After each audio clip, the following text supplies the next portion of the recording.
Por los campos segovianos os invitamos a bucear por la prehistoria en la primera parte de nuestra nueva ruta. En mitad del campo descubriremos entre las rocas grabados milenarios que hicieron nuestros antepasados más remotos, caballos, lobos, guerreros, etc. En la segunda parte damos un salto en el espacio y en el tiempo hasta el Cerro del Castillo, a las afueras de la localidad de Bernardos. Allí, junto a una ermita, nos encontraremos con un testimonio de los tiempos convulsos de finales del Imperio Romano. Desde este cerro vamos a poder ver las canteras de las que se extrajo la pizarra para cubrir los tejados del monasterio del Escorial. La tercera parte de nuestra ruta está apenas a 12 kilómetros, donde nos vamos a quedar pasmados ante una portada que en sí misma es monumento nacional. Se trata de la iglesia monasterio de Nuestra Señora de la Soterraña, en Santa María la Real de Nieva, que además de la portada tiene un claustro que no nos podemos imaginar. Si te ha resultado interesante nuestra propuesta, quédate a ver el vídeo. Pero antes, suscríbete y así apoyarás nuestro canal.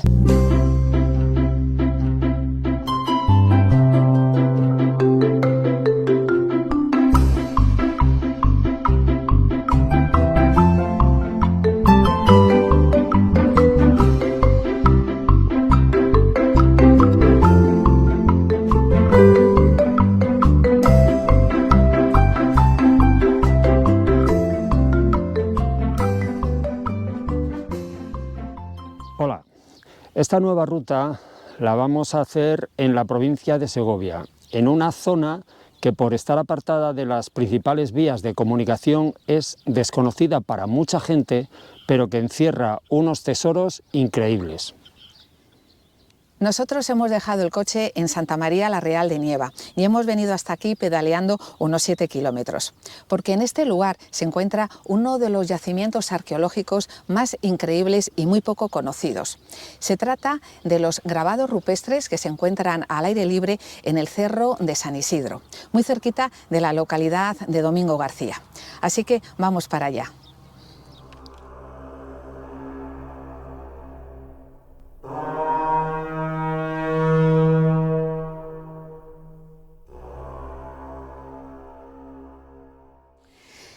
Hemos llegado al Cerro de San Isidro y estamos con Jesús Pastor, que es el presidente de la Asociación Cultural Amigos de la Pizarra y la Arqueología y que se ha ofrecido a enseñarnos este yacimiento. Jesús, muy buenos días. Buenos días, bienvenidos. Muchas gracias.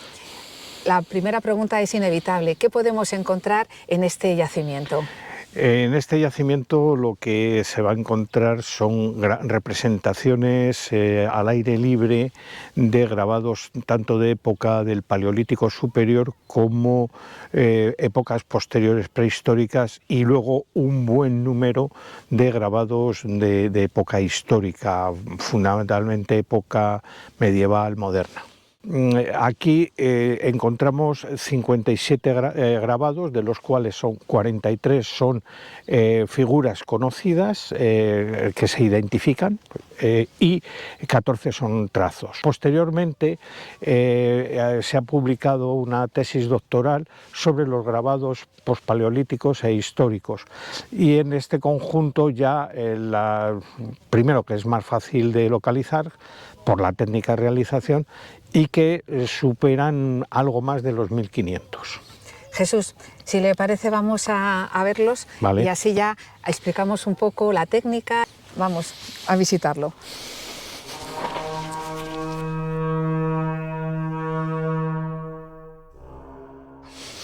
Entonces, Jesús, estamos viendo aquí ya una reproducción, ¿no?, de los grabados que se han encontrado en esta roca.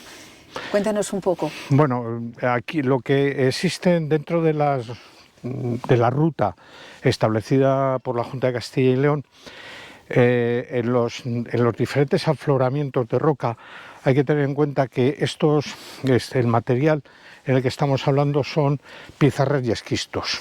Entonces, en un determinado momento, afloran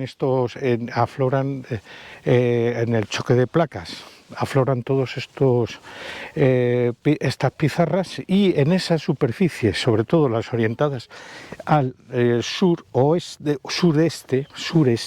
en esas encontramos las representaciones. Son animales de dehesa. ¿Qué encontramos? Caballos équidos, cérvidos, ciervos, bóvidos, bueyes, etcétera, etcétera, y caprinos, cabras. Son las 4 especies que encontramos. No encontramos representación humana ninguna. Y su técnica de realización es mediante una incisión con una lasca de sílex, que es lo que... son trazos milimétricos que hay que acostumbrar la vista a localizarlos, y luego están en los pospaleolíticos e históricos. En esos ya la técnica es diferente, lo que se hace es vaciar la figura, es un piqueteado. Entonces estas son figuras mucho más fáciles de localizar. Y aquí localizamos uno de los 2 caballos, o el caballo más conocido, porque aparte de estar hecho con una técnica de incisión, sobre ella han punteado. Línea cérvico-dorsal, la cola del caballo, las extremidades posteriores, línea ventral, extremidades anteriores, línea de pecho, quijada, ojo y orejita, y despiece de la línea crinera. Se ve perfectamente. Si nos fijamos en estos grabados, que son los pospaleolíticos e históricos, la técnica es de vaciado, es decir, que se ha vaciado la figura. En cambio, en esta lo único que se ha hecho ha sido puntear. ¿Cómo está la superficie de estos y cómo está el punteado de estos? Está totalmente integrado en la roca. Por ejemplo, aquí tenemos, esta es la cuerna de un bóvido, pero son estos 2 trazos finitos que no se ven. Aquí está la cepa, ahí es donde sale el frontis de la cabeza del bóvido, pero el cuerno llega hasta aquí. Ajá. Que no sé si la cámara podrá recogerlo, pero claro, entonces ese es el tema. De acuerdo, pues vamos a seguir viendo más grabados. Y solo vemos aquí esta parte, y aquí tenemos la cabeza de un onagro, de un asno salvaje. Vemos una quijada muy pronunciada, el belfo en pico de pato, una orejita, otra orejita, y el inicio de las línea de pecho y la línea cervicodorsal.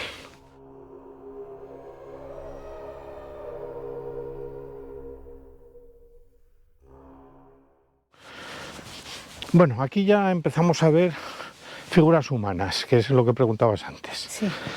Y pues vemos, hay unas cuantas cabalgaduras. Y luego ahí hay 2 perros que están como en pelea. Son muy... el perro, los cánidos, toda esta familia, por la forma de la cola, sabemos que estos son perros. Los que tienen la cola plana, grande, zorros, y los que tienen alargada, pero un poquito hacia arriba, lobos. Entonces aquí, por ejemplo, tenemos más grabados, pero este es uno muy curioso, que aparece una figura humana con algo a la cintura y resulta que lleva atado atrás un perro. Aquí lo que se representan son escenas lucha bélicas, de caza y rituales, y el resto son históricos, medievales, del medievo para acá.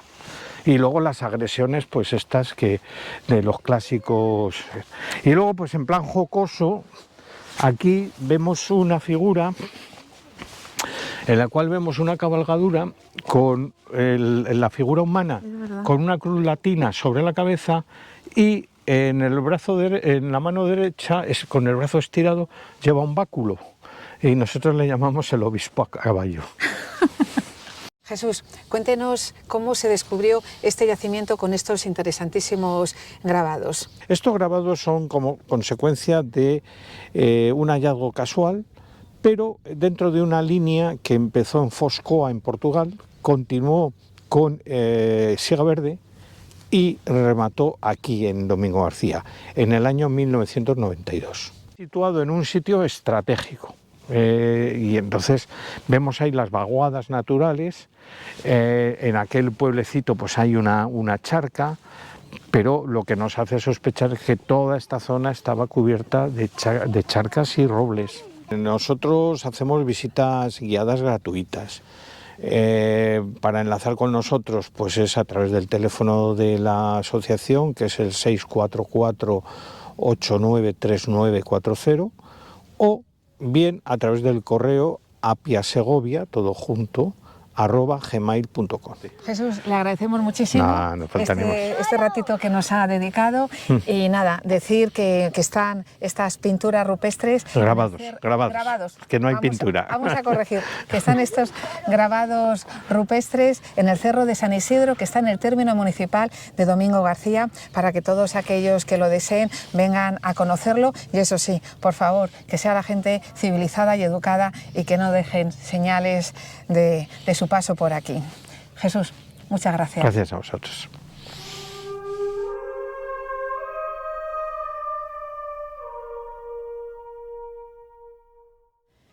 Bueno, y ahora ya vamos a nuestro segundo destino, en el llamado Castillo de Bernardos. Vamos para allá.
Ya estamos en el Cerro del Castillo y aquí realmente no hay ningún castillo. Lo que hay es un recinto amurallado de origen tardorromano del siglo V después de Cristo y una muralla que rodeaba el cerro.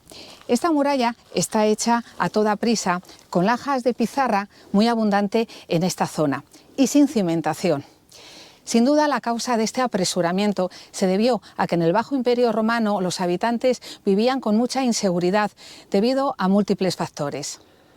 Y es que el Bajo Imperio fue una época especialmente convulsa, no solamente por las invasiones bárbaras, sino también por las llamadas vagaudas, que eran bandas formadas por soldados desertores, colonos fugitivos, esclavos huidos, etc., que aunque algunos han querido darle una especie de barniz revolucionario, la verdad es que arrasaban allá por donde iban.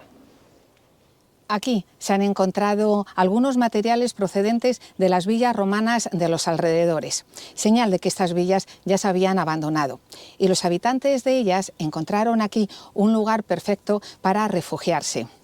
Además, como podemos ver, es un lugar privilegiado en lo que se refiere a la observación a gran distancia.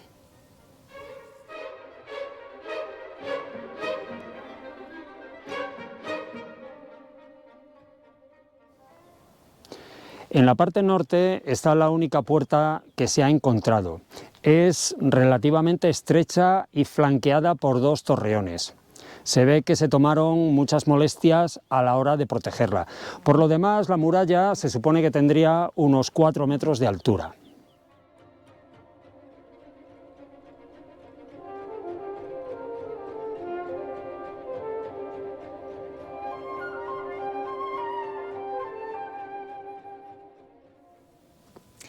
No sabemos cuánto tiempo estuvo ocupado este recinto. Lo que sí está claro es que las murallas no les sirvieron de mucha protección a los que aquí habitaban, ya que fueron invadidos por los visigodos.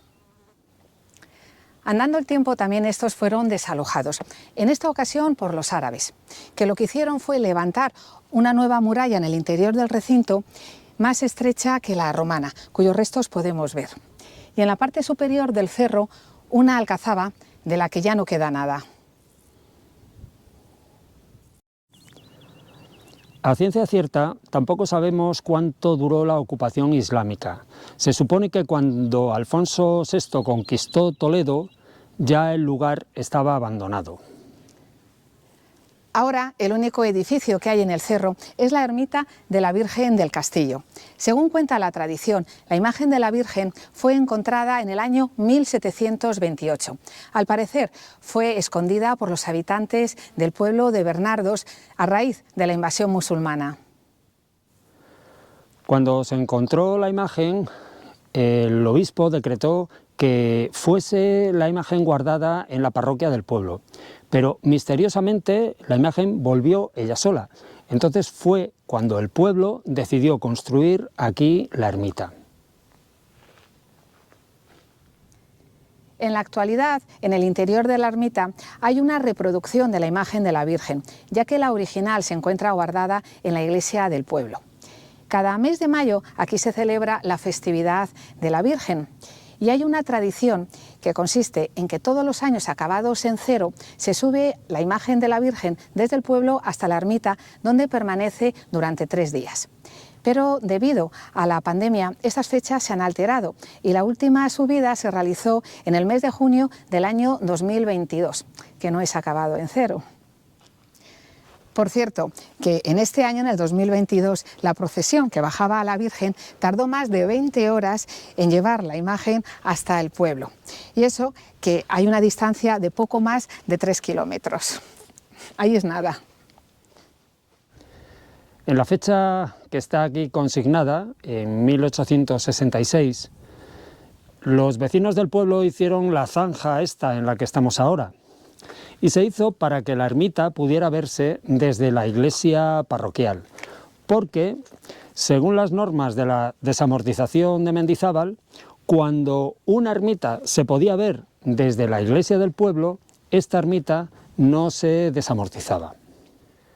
Por cierto, que esta ermita, el obispo de Segovia trató de inmatricularla, pero los vecinos del pueblo demostraron que ellos habían levantado la ermita. Por tanto, actualmente esta ermita pertenece al pueblo de Bernardos.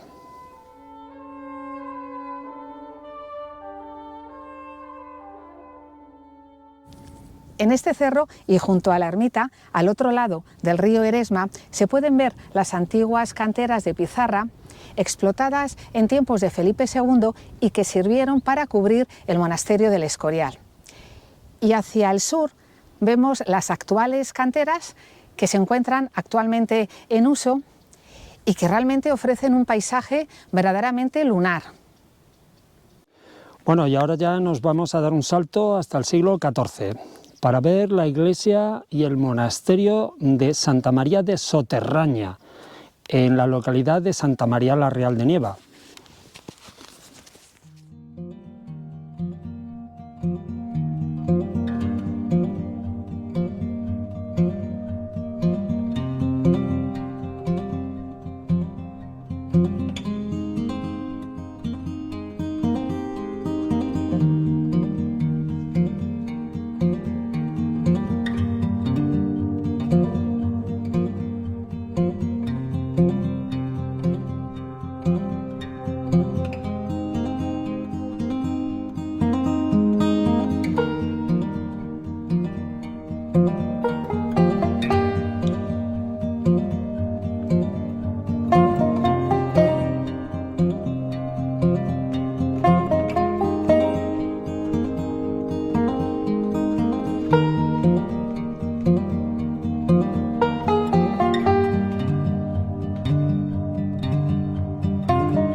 Pues ya estamos en Santa María la Real de Nieva.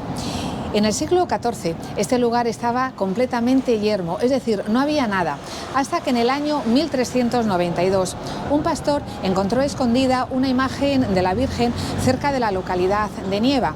Cuando se supo de este hallazgo, la reina Catalina de Lancaster, esposa de Enrique III, rey de Castilla y León, mandó construir aquí una iglesia y se la entregó a los dominicos. Enseguida se formó una población alrededor y la villa fue declarada exenta, es decir, que sus habitantes no tenían ni que pagar impuestos ni servir en el ejército. Por eso la población aumentó enormemente. Hasta el punto que por aquí pasaron viajeros y personajes ilustres, como por ejemplo la reina Blanca de Navarra, que por cierto murió en esta localidad. Una figura que fue mítica y legendaria para los trovadores medievales y posteriormente para los poetas y artistas del Renacimiento italiano. En el año 1414 la iglesia se había quedado pequeña, por lo que se amplió. Entonces se levantó el claustro y esta portada, que en sí misma está declarada Monumento Nacional.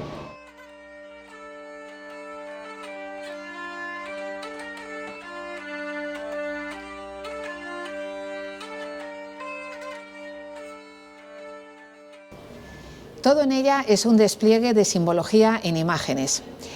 En el tímpano vemos que está representado el juicio final. Las figuras ahora están decapitadas, pero sin duda se notan que son las figuras de Jesucristo, la Virgen, San Juan y los reyes donantes, es decir, Catalina de Lancaster y Enrique III. Vemos que en el dintel de debajo del tímpano está representado a la izquierda el cielo y a la derecha el infierno. Vemos la boca del Leviatán que se está tragando las almas de los condenados. En el friso figura el ciclo completo de la pasión, desde la última cena hasta, en el otro extremo, la resurrección. En las arquivoltas están representados santas, frailes, ángeles, etc. En la arquivolta exterior está representada la resurrección de los cuerpos en el juicio final. Los que van al cielo están en el lado izquierdo y los que van al infierno en el derecho. Aquí vemos cómo los diablos ayudan a levantar la tapadera del sarcófago a las almas, que se resisten a ser llevadas al infierno. Algunos son realmente muy curiosos, ya que vemos a los diablos cómo agarran a las almas para que no se escapen. Bueno, y ahora ya nos vamos a ver el claustro.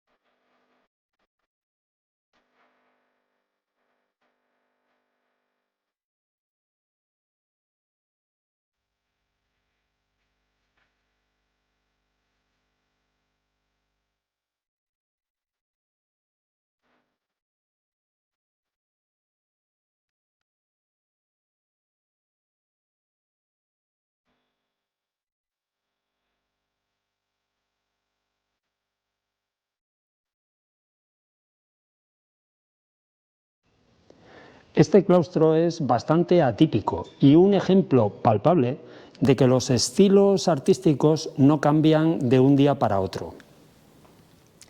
Efectivamente, este claustro se construyó en el siglo XV, en pleno apogeo del estilo gótico.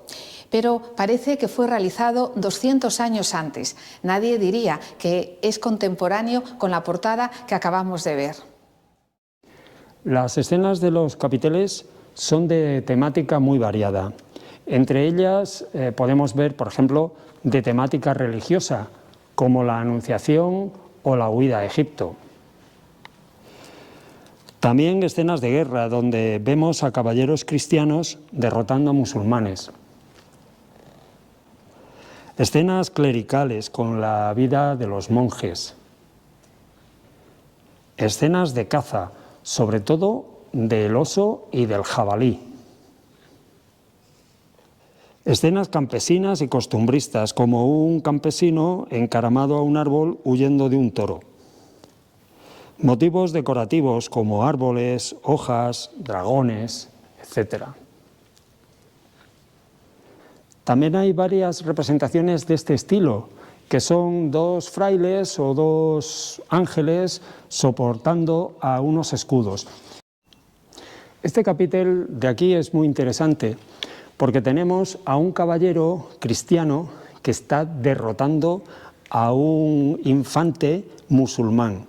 ¿Y por qué sabemos que es musulmán? Pues porque lleva una ballesta.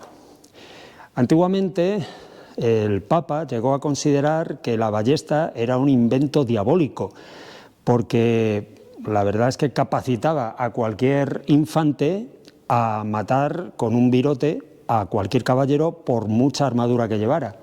Entonces el Papa prohibió usar la ballesta y desde entonces se asociaba a los musulmanes con la ballesta. Evidentemente no hace falta decir que ningún caballero cristiano hizo caso de ese edicto del Papa y siguieron usando la ballesta para matarse entre ellos. También tenemos un interesante calendario agrícola en estos capiteles. Enero, 2 hombres calentándose al fuego. Febrero, un hombre elaborando un zapato al no haber faenas agrícolas. Marzo, poda de las viñas. Abril, caballero con flores. Mayo, caza con cetrería. Junio, siega del heno. Julio y agosto, siega del cereal y maja con mayal. De aquí se extrae una interesante información, ya que nos está indicando que los tejados de las casas en esa época se realizaban con pajas y se tenía cuidado de no romper las espigas para poder ser empleadas y cubrir en condiciones los techos de las viviendas. El trillo se implantó años después, cuando ya los tejados se cubrían con tejas. Ahora vamos a continuar y nos toca ya septiembre. Septiembre está representado en este capitel con el arado de los campos. En octubre, vertido del mosto del vino en un tonel. Noviembre, matanza del cerdo. Y en diciembre, el banquete navideño.